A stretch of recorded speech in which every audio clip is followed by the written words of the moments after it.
Serial उड़ने की आशा में आने वाला ट्रैक दर्शकों के लिए एक दिलचस्प और प्रेरणादायक मोड़ लेकर आएगा।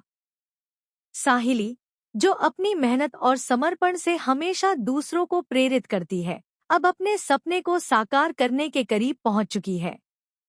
इस ट्रैक में हम देखेंगे कि कैसे साहिली ने गणपति पांडाल के लिए एक महत्वपूर्ण कॉन्ट्रैक्ट हासिल करने के लिए जीतोड़ मेहनत की। जब उसे उस कॉन्ट्रैक्ट की रकम का पता चलता है, तो पूरे देशमुख परिवार के होश उड़ जाते हैं। कहानी की शुरुआत होती है जब साहिली बाप्पा से बार बार प्रार्थना करती है कि वह उसे गणपति पांडाल का कॉन्ट्रैक्ट दिलवाएं। वह बाप्पा से कहती है कि अगर यह कॉन्ट्रैक्ट उसे मिल जाए तो वह पूरे परिवार का नाम रोशन कर सकती है। इसके बाद जब टेंडर की फाइलें खोली जाती हैं, तो साहिली का नाम सामने आता है। उसका फोन आता है और अजीत उसे बताता है कि उसे 50 लाख रुपए का कॉन्ट्रैक्ट मिल चुका है। साहिली हैरान रह जाती है और कहती है, 50 लाख?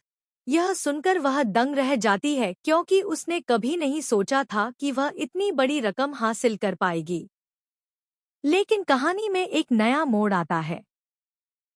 रेणुका, जो हमेशा साहिली को नीचे दिखाने का मौका ढूंढती रहती है, इस बार भी पीछे खड़ी होकर यह सब सुन रही होती है। वह मन ही मन सोचती है, यह फूलवाली को 50 लाख का कॉन्ट्रैक्ट कैसे मिल सकता है।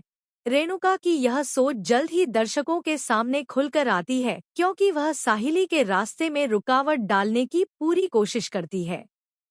रेणुका की कोशिशें नाकाम होती हैं, लेकिन वह फिर भी हार नहीं मानती।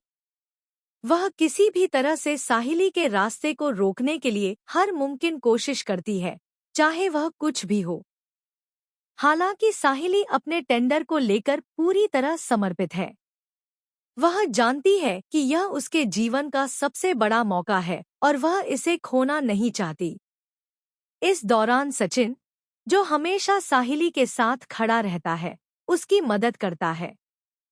सचिन की मदद से साहिली को हर मोड़ पर हिम्मत मिलती है और वह किसी भी समस्या से पीछे नहीं हटती। वह लगातार मेहनत करती है और अपने कॉन्ट्रैक्ट को पूरा करने के लिए जो भी जरूरी कदम होते हैं, उठाती है। कॉन्ट्रैक्ट पूरा हो जाता है और उसे लोगों की खूब तारीफें मिलती हैं। गणपति पांडाल सजाने का काम जब पूरा होता है, तो सभी लोग उसके काम की सराहना करते हैं। यहाँ तक कि नेताजी भी आते हैं और कहते हैं, इतने सारे पंडाल देखे हैं, लेकिन सबसे अच्छा पंडाल तो यही है। यह साहिली के लिए एक बड़ी जीत है क्योंकि उसकी मेहनत और समर्पण ने उसे एक नई पहचान दी है। अब आने वाले ट्रैक में साहिली को मिलने वाली है सफलता की नई ऊंचाई। उसे उसके काम की नई मान्यता मिलती है और उसकी कड़ी मेहनत का फल उसे मिल ही जाता है। वहीं दूसरी ओर रेणुका की सारी चालें नाकाम हो जाती हैं और उसे समझ आता है कि साहिली को गिराने के सभी प्रयास बेकार हो चुके हैं। साहिली की यह यात्रा सिर्फ उसकी खुद की नहीं, बल्कि पूरे देशमुख परिवार की भी है क्योंकि उसका यह कॉन्ट्रैक्ट पूरी तरह से परिवार के लिए गर्व का विषय बन जाता है। अब कहानी में एक नया मोड़ आने वाला है, जहां साहिली अपने आत्मविश्वास और मेहनत से अपने सपने को पूरा करने के और करीब पहुंचती है। इसके साथ ही उड़ने की आशा की कहानी में एक नया अध्याय शुरू होने वाला है, जो दर्शकों को और भी ज्यादा रोमांचित करेगा। तो तैयार हो जाइए इस ड्रामे के अगले हिस्से के लिए, क्योंकि साहिली की कहानी अब पूरी तरह एक नई दिशा में मुड़ने वाली है।